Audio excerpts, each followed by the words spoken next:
আসসালামু আলাইকুম, শুভেচ্ছা সহ আমন্ত্রণ জানাচ্ছি দেশের এবং দেশের বাইরে সকল দর্শক শ্রোতাকে চ্যানেল আই সংবাদ আয়োজন নিয়ে বার্তাকক্ষে রয়েছি আহমেদ মেহেদী হাসান।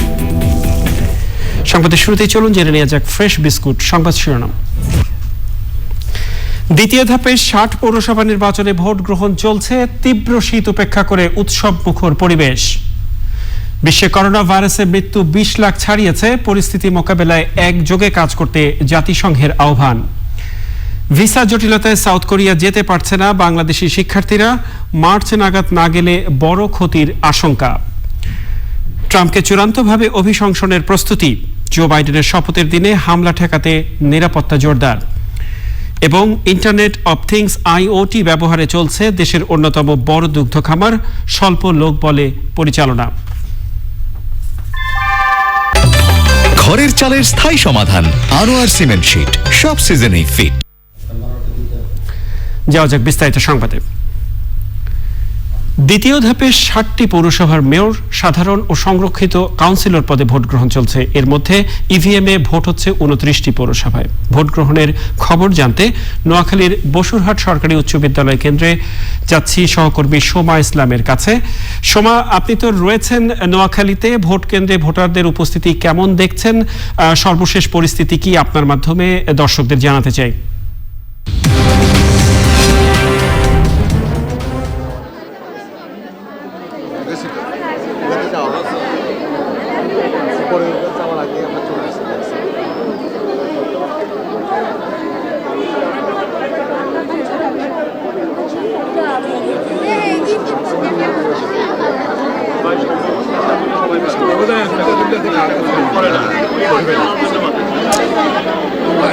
মেহেদী, আপনি জানেন যে আজকে সারা দেশে 60টি পৌরসভায় দ্বিতীয় ধাপে নির্বাচন হচ্ছে, আর আমি এই দ্বিতীয় দফার নির্বাচনে এই মুহূর্তে রয়েছি নোয়াখালীর বসুরহাট পৌরসভায়।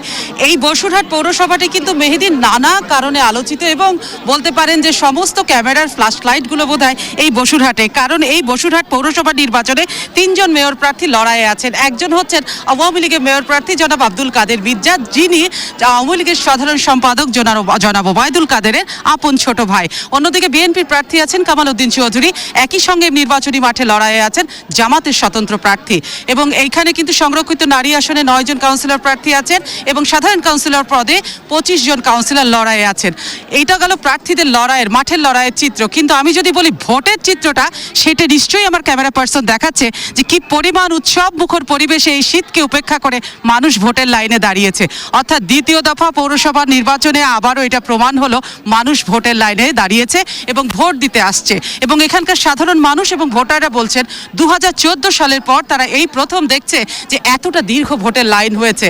কিছু আগে আওয়ামী লীগের প্রার্থী জনাব আব্দুল কাদের বিজ্জা ভোট দিয়েছেন, তিনি নিজের বিজয়ে শতভাগ আশাবাদ প্রকাশ করেছেন, এবং তিনি যে মাঝে মধ্যে এবং নির্বাচনের বিভিন্ন অনিয়ম নিয়ে তিনি বিভিন্ন ধরনের কথাবার্তা বলেছিলেন, সেই সমস্ত কথাবার্তাকে তিনি আজকে উড়িয়ে দিয়ে বলেছেন নির্বাচনে কোনো ধরনের কারচুপি হবে না, আশঙ্কা নেই, এবং উচ্চ পর্যায় থেকে তাকে আশ্বস্ত করা হয়েছে যে নির্বাচনে অনিয়ম হবে না। তিনি তার নিজের বিজয়ের ব্যাপারে শতভাগ আশাবাদী, এবং বিজয়ের কারণ হিসেবে বলেছেন এই এলাকার মানুষ এবং শেখ হাসিনার অর্থাৎ মাননীয় প্রধানমন্ত্রীর উন্নয়ন, একই সঙ্গে তারই ভাই আওয়ামী লীগের সাধারণ সম্পাদক জনাব ওবায়দুল কাদেরের অবদান। সবকিছু মিলিয়ে তিনি তার নিজের জয়ের ব্যাপারে আশাবাদী। আমি এই মুহূর্তে যে কেন্দ্রে আছি, সেই কেন্দ্রে আমরা পেয়ে গেছি এখানকার বিএনপির যিনি পৌরসভা নির্বাচনের মেয়র প্রার্থী ছিলেন জনাব কামাল উদ্দিন চৌধুরী। আমরা তার সাথে কথা বলবো, তিনি খানিক আগে তার ভোটটা দিয়েছেন। আমি যেটি আপনার কাছে জানতে চাই, বাংলাদেশে একমাত্র বোধহয় বিএনপির প্রার্থী আপনি, যিনি ভোটের আগে এবং ভোটের দিন কোনো অনিয়মের কথা বলছেন না। কেন অনিয়ম নেই? আপনাদের দল তো বলছে এই নির্বাচন ভোট ডাকাতি এবং অনিয়মের নির্বাচন, কিন্তু আপনি কেন সেইখানে উল্টা স্রোতে হাঁটছেন? আমাদের সারা বাংলাদেশের চিত্র ভিন্ন। সারা বাংলাদেশে ভোট ডাকাতি যে হয় এটা তো সত্য, আমার দল মিথ্যা কথা বলে নাই, সত্য কথাই বলছে। কিন্তু এখানে ভোটটা সুন্দর পরিবেশে নিরপেক্ষভাবে সুন্দরভাবে প্রশাসন থেকে রাজনৈতিক কর্মীরা দল বিদল সকলে আমরা একাকার হয়ে গত 1 মাস মানুষের দ্বারা দ্বারে গেছি, ভোট ভিক্ষা করেছি। মানুষ এই সুন্দর পরিবেশে যাকে ভোট দিব আমরা সে রায় মেনে নেব। কামাল উদ্দিন সাহেব, ভোটের আগের চিত্র এবং ভোটের দিনের চিত্র নিয়ে আপনি সন্তুষ্ট? ভোটের পুরো চিত্রটা আমি সন্তুষ্ট না। এখন পর্যন্ত 9টা বাজে, 9টার পরে কি হবে সেটা বলতে পারি, তবে এখন পর্যন্ত পরিবেশ সুন্দর। ভোটের এখানকার মানুষ আপনারা নিশ্চয় দেখতেছেন স্বতঃস্ফূর্তভাবে মানুষ ঘর থেকে বেরিয়ে এসছে এবং ভোট দিচ্ছে।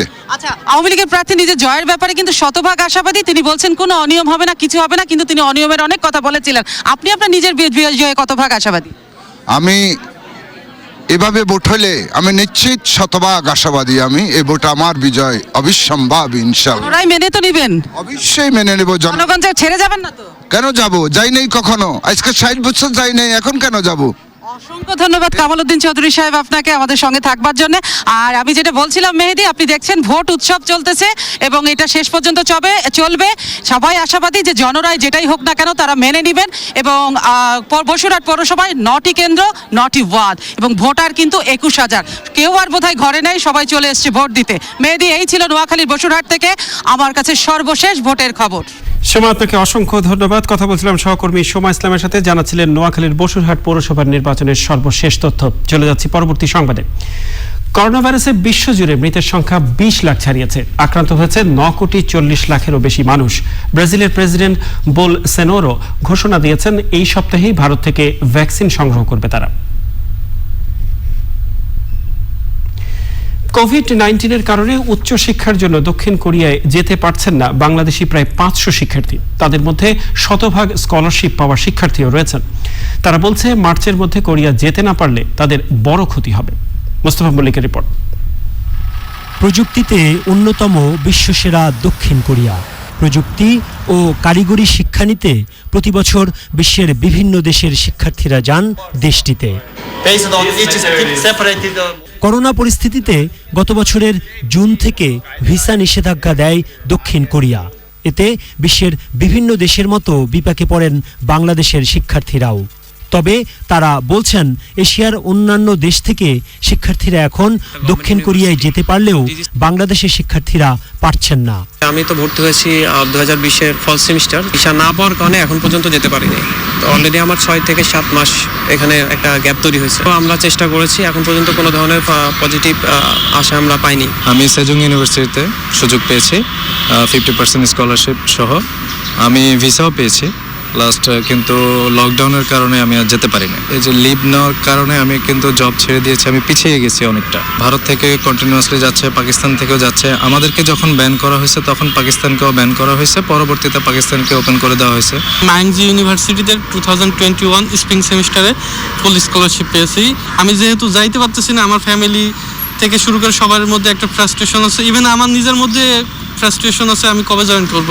বিষয়টিকে গুরুত্ব দিয়ে এরই মধ্যে কোরিয়া সরকারকে জানিয়েছে বাংলাদেশ।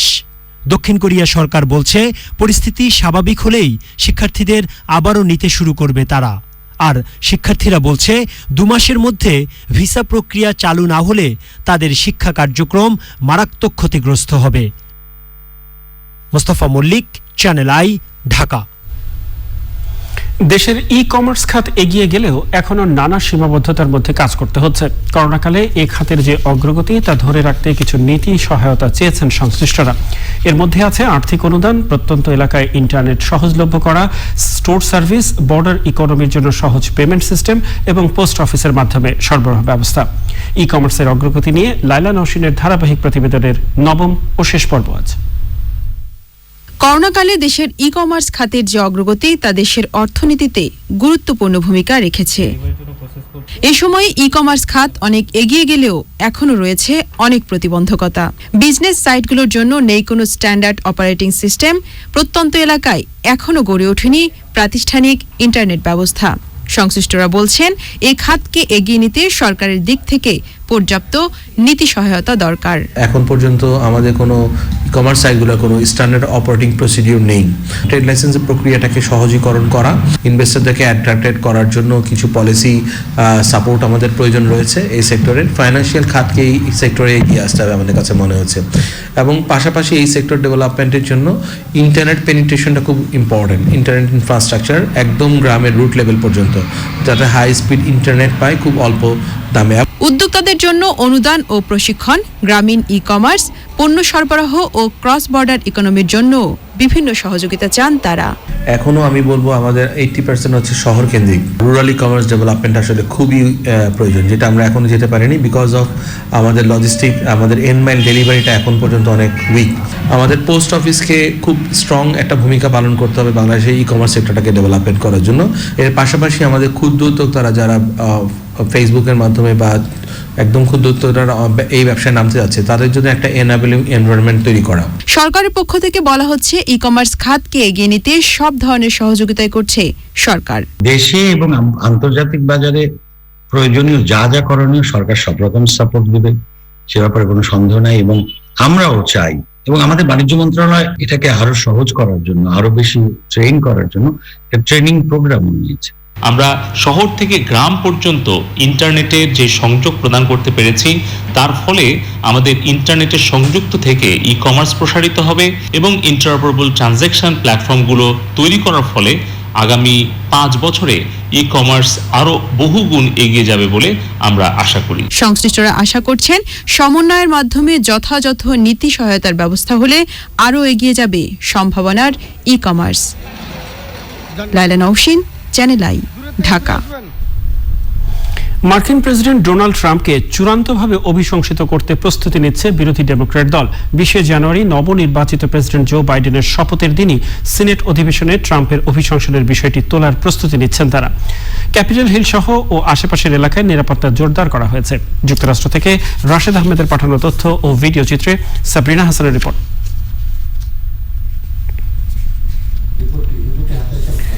প্রিয় দর্শক, রিপোর্টটি আমাদের হাতে এখন এসে পৌঁছেনি, আসা মাত্র আপনাদেরকে দেখানোর চেষ্টা করব। চলে যাচ্ছি পরবর্তী সংবাদে। ইন্টারনেট অব থিংস IoT ব্যবহার চলছে দেশের অন্যতম বৃহৎ দুগ্ধ খামার চট্টগ্রামের নাহার ডেইরি। 1200 গরুর এই খামারে দুধের গাভী রয়েছে 7 শতাধিক। স্বল্প লোক বলে পরিচালিত হচ্ছে খামারের সব কাজ, আরো জানাচ্ছেন শাইখ সিরাজ। কৃষিতে যুক্ত হয়েছে তথ্য এবং যোগাযোগ প্রযুক্তি। প্রযুক্তির সমৃদ্ধ আয়োজনে কৃষি হয়ে উঠছে স্মার্ট কৃষি, খামার হয়ে উঠছে স্মার্ট খামার। উন্নত বিশ্ব এখন পুরো কৃষি ব্যবস্থাকে স্মার্ট করে তোলার প্রতিযোগিতা অবতীর্ণ। এই দৌড়ে অংশ নিয়ে বেশ সাফল্য জানান দিচ্ছে চট্টগ্রামের নাহার দুগ্ধ খামার। প্রতিদিন আমাদের এই ডেয়ারি ফার্ম থেকে 6000 লিটার দুধ উৎপাদন হয় এবং আপনার দই এবং ফ্রেশ ভাবে আমরা মিষ্টি দই, টক দই, তারপর ঘি, তারপর বাটার, চিজ এগুলি করতেছি। ইয়ারলি আমাদের প্রায় 1000 থেকে 1200 কোটি টাকা আপনার টার্ন ওভার হয়। বিশাল এই খামার দেখভালের কাজে নিয়োজিত মাত্র 60 জন শ্রমিক। সংশ্লিষ্টরা বলছেন সম্ভব হচ্ছে শতভাগ প্রযুক্তি নির্ভরতার কারণে। এই বেল্টটা শুধু বেল্টের কাজ করতেছে না, এটা আমাদের সফটওয়্যার আছে, সফটওয়্যারের মাধ্যমে অটোভাবে আপনার আমাদের মেইলে চলে আসতেছে প্রত্যেকদিন তার অ্যাক্টিভিটিসটা কি, তার মুভমেন্ট, তার হিট ডিটেকশন, ইয়ারে তার যে অ্যাক্টিভিটিস, এটা এই বেল্টের মাধ্যমে কিন্তু এটা বোঝা যায়। উন্নত প্রযুক্তি আর প্রাত্যহিক শৃঙ্খলার সঙ্গে তাল মিলিয়ে চলছে এখানকার প্রতিটি কাজ। এতে পুরোপুরি অভ্যস্ত হয়ে উঠছে খামারের সব গরু।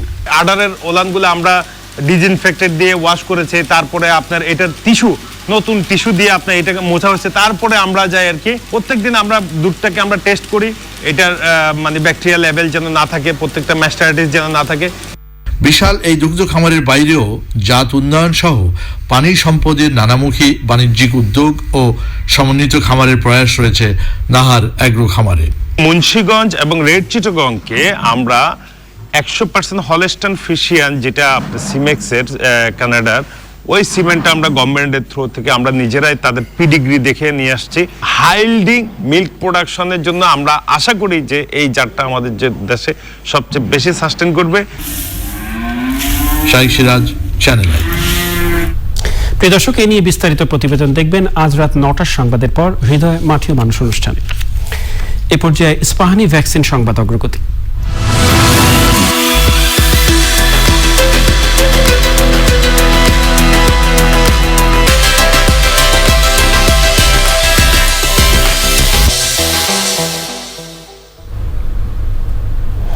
নির্মাতা প্রতিষ্ঠান ফাইজার তাদের উৎপাদন ও সরবরাহ ধীর গতির করায় ইউরোপীয় জাতিগুলোর ভ্যাকসিন কার্যক্রম হুমকির মুখে বলে সতর্ক করে দিয়েছে ইউরোপীয় ইউনিয়ন।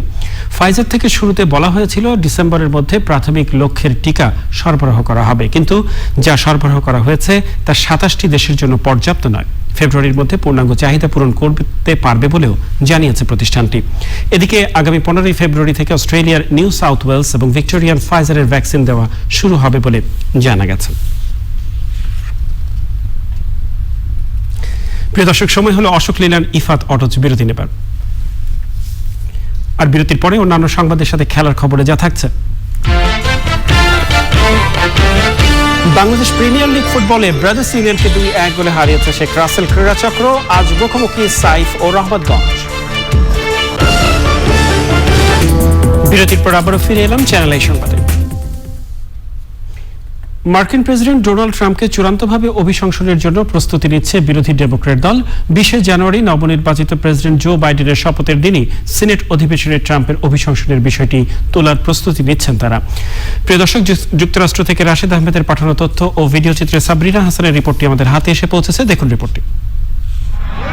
13 জানুয়ারি যুক্তরাষ্ট্রের ইতিহাসে প্রথম কোন প্রেসিডেন্ট হিসেবে ডোনাল্ড ট্রাম্পকে মার্কিন পার্লামেন্টের নিম্নকক্ষ হাউস অব রিপ্রেজেন্টেটিভসে দ্বিতীয় দফায় অভিশংসন করা হলো। ট্রাম্পের দলের 10 জন আইন প্রণেতাও অভিশংসন প্রস্তাবে ভোট দেন। 20 জানুয়ারি জো বাইডেনের শপথের পর ট্রাম্পকে চূড়ান্তভাবে অভিশংসনের প্রস্তাব পার্লামেন্টের উচ্চকক্ষ সিনেটে তোলা হবে। ওই অধিবেশনে অভিশংসনের পক্ষে 2/3 সিনেটর অর্থাৎ 67 জন ভোট দিলেই ট্রাম্প চূড়ান্তভাবে অভিশংসিত হবেন।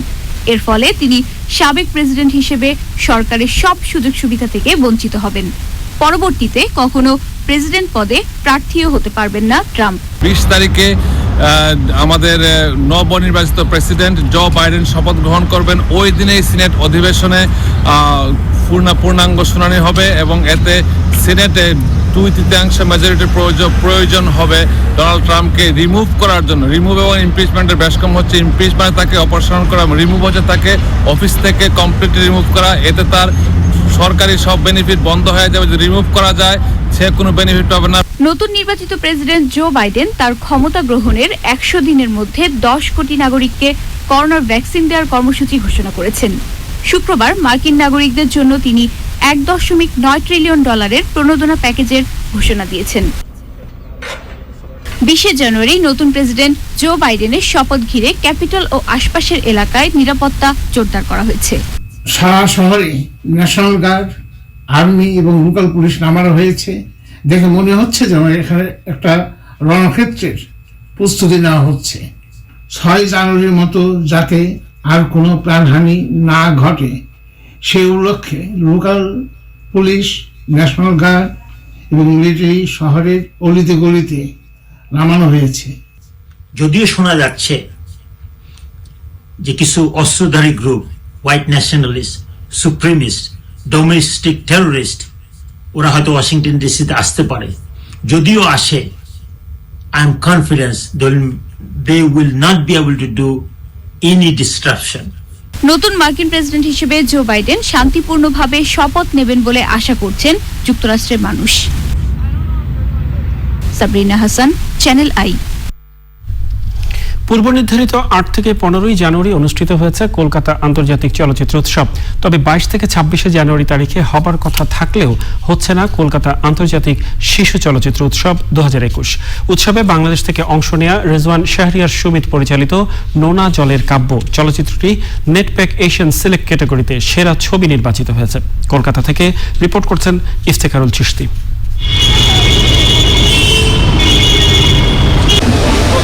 The show must go on, এই স্লোগানকে সঙ্গী করে এই করোনা মহামারীকালে 8 থেকে 15 জানুয়ারি অনুষ্ঠিত হয়ে গেল কলকাতা আন্তর্জাতিক চলচ্চিত্র উৎসব 2021।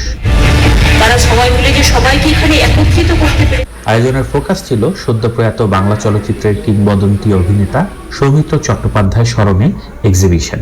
করোনার পরেতে এই প্রথম যে ফিজিক্যালি একটা ফিল্ম ফেস্টিভ্যাল আমরা করলাম, সেটা একটা বিশাল ব্যাপার। কেন আমাদের মধ্যে এই শঙ্কা ছিল যে করোনা আবহাওয়াতে লোক হবে কিনা, লোক আসবে কিনা, মানে সব বাধা কাটিয়ে কিন্তু লোক এসছে এবং ভালোভাবে পার্টিসিপেট করেছে। সিনেমা দেখার জন্য দীর্ঘ লাইনও পড়ে গেছে এবং প্রচুর শো হাউসফুল গেছে। যেমন বাংলাদেশের ছবিটা, হ্যাঁ, নোনা জলের কাব্য, সেটা তো বিশ্বাস করবেন না, অর্ধেক লোক তো ঢুকতেই পারে না। বাংলাদেশ থেকে এবারে রেজওয়ান শাহরিয়ার সুমিতের নোনা জলের কাব্য চলচ্চিত্রটি এই আয়োজনে প্রদর্শনের জন্য নির্বাচিত হয় এবং নেকপ্যাক এশিয়ান সিলেক্ট ক্যাটাগরিতে সেরা ছবির পুরস্কার অর্জন করে নেয়। The festival in Kolkata is very close to the heart of the entire Bangladeshi film community. So I'm sure that this news will have a big resonance locally. অনেকজন দেখতে পাইনি, ওদের কার্ড ছাপেনি, যেমন আমার নিজেরই হয়েছে, তবে খুবই সুন্দর, এক একটা অ্যারেঞ্জমেন্ট, এক একটা ক্রাফট, সত্যি খুব। বাচ্চাদের স্কুল খোলেনি, যার কারণে পিছিয়ে গেছে সামনে 22 থেকে 26 জানুয়ারি অনুষ্ঠিত হতে যাওয়া কলকাতা আন্তর্জাতিক শিশু চলচ্চিত্র উৎসব। সুতরাং এগুলো আশা করছি সমস্ত কোভিড আতঙ্ক কাটিয়ে সমস্ত স্কুলের ছেলে মেয়েদের বাচ্চাদের নিয়ে এটা আমরা জুন জুলাই মাসে এই ফেস্টিভ্যালটা করতে পারি। যদিও সব প্রিপারেশন নেওয়া হয়ে গেছে, ছবি সিলেকশনও হয়ে গেছে, সেখানে বাংলাদেশের ছোট কাকুর সিরিজের ছবিও আমরা সিলেক্ট করে রেখেছি। 41টি দেশের 82টি ফিচার এবং 50টি শর্ট অ্যান্ড ডকুমেন্টারি ফিল্ম সহ মোট 132টি চলচ্চিত্র এই উৎসবে প্রদর্শিত হয়। পশ্চিমবঙ্গের কলকাতা থেকে ইফতেখারুল চিশতি, চ্যানেল আই। এ পর্যায়ে নিটল টাটা কৃষি সংবাদ।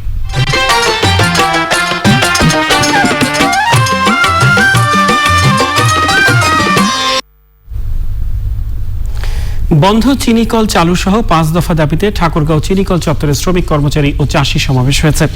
সভায় রাষ্ট্রীয় চিনিকল বন্ধ না করে আধুনিকায়ন এবং শ্রমিকদের বকেয়া বেতন আদায় ও কৃষকদের আখের দাম পরিশোধের আহ্বান জানান চিনিকল শ্রমিক ও চাষীরা। মিল লোকসানে দায়ীদের গ্রেফতার সহ 5 দফা দাবি তুলে ধরেন তারা।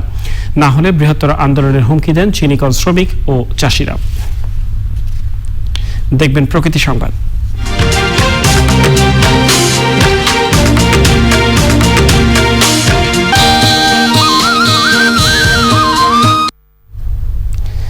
পাখির নিরাপদ আবাসস্থল হিসেবে খ্যাতি পেয়েছে নড়াইলের অরুণিমা রিসোর্ট। এবারের শীতেও দেশের বিভিন্ন জলাশয়ে অতিথি পাখির আনাগোনা বেড়েছে। তবে বার্ড ফ্লু এড়াতে পরিযায়ী পাখি থেকে নিরাপদ দূরত্ব বজায় রাখার পরামর্শ দিয়েছে বন বিভাগ। দানিয়েল সুজিত বসের রিপোর্ট। নড়াইলের কালিয়া উপজেলার নয়াগাতি থানার পানিপাড়ার নিভৃত পল্লীর ছায়া নিবিড় মনোমুগ্ধকর পরিবেশে গড়ে উঠেছে অরুণিমা রিসোর্ট গল্ফ ক্লাব ও ইকো পার্কটি। জেলা শহর থেকে 40 কিলোমিটার দূরে প্রায় 50 একরের পার্কটি পরিবেশ বান্ধব পর্যটনের অনন্য উদাহরণ। দেশি বিদেশি বিভিন্ন প্রজাতির হাজারো পাখির ছন্দময় কিচিরমিচির শব্দে মুখরিত বিলের আশপাশ। শীতে বেশি থাকলেও বছরের প্রায় 9 মাসই পাখির আনাগোনা দেখা যায় এখানে। ভ্রমণ পিপাসুরাও ছুটে আসছেন এই সৌন্দর্য উপভোগে। পাখির অভয়ারণ্য, বিভিন্ন জায়গা থেকে পাখিদের আনাগোনা সকালে এবং বিকেলে, তারপরে আবার চলে যাওয়া, এটা খুব ভালো লেগেছে। দেখতে সুন্দর গ্রামীণ পরিবেশ। তো টাঙ্গাইল থেকে আমরা এখানে আসছি ঘুরতে 4-5 জন মিলে, অনেক ভালো লাগতেছে। দেখে ভালো লাগলো। আবার সকালবেলা শুনেছি সকালবেলা ওরা চলে যায়, আবার বিকেলবেলা ফিরে আসে। পাখির রাজ্য ভীতিহীন ও নিরাপদ রাখতে বিশেষ ব্যবস্থা নিয়েছে রিসোর্ট কর্তৃপক্ষ। সারা দেশ থেকে বিদেশ থেকে আসছে, তারা এত খুশি হচ্ছে। একটু আগে দেখলেন একটা ছোট বাচ্চা বক্তব্য দিল, সে কিসে খুশি হয়েছে? সে পাখি। এই পাখির জন্য আমরা ইউরোপ, আমেরিকা, জাপান বিভিন্ন থেকে আমরা গ্যাস পাচ্ছি। এ মৌসুমে পার্শ্ববর্তী দেশগুলোতে বার্ড ফ্লু এর প্রাদুর্ভাব দেখা দেওয়ায় পরিযায়ী পাখির সংস্পর্শ থেকে দূরে থাকার পরামর্শ দিয়েছে বন বিভাগ। আমাদের বিভিন্ন মনিটরিং টিম যারা বিভিন্ন এলাকাতে টহল করছে বা বিভিন্ন সচেতনতামূলক সবাই করছে, তাদেরকে আমরা নির্দেশনা দিয়েছি যদি বিল বা কোথাও মৃত পরিযায়ী পাখি দেখা যায় সেগুলোর নমুনা সংগ্রহ করে যাতে আমরা পরীক্ষা করতে পারি এটা আসলে বার্ড ফ্লুতে মারা গেছে কিনা। তবে এখন পর্যন্ত আমাদের দেশে এটা এখন ধরা পড়ে নাই। Daniel Sujit Bose, channel I, Khulna. জানাবো ইভেলি খেলার খবর।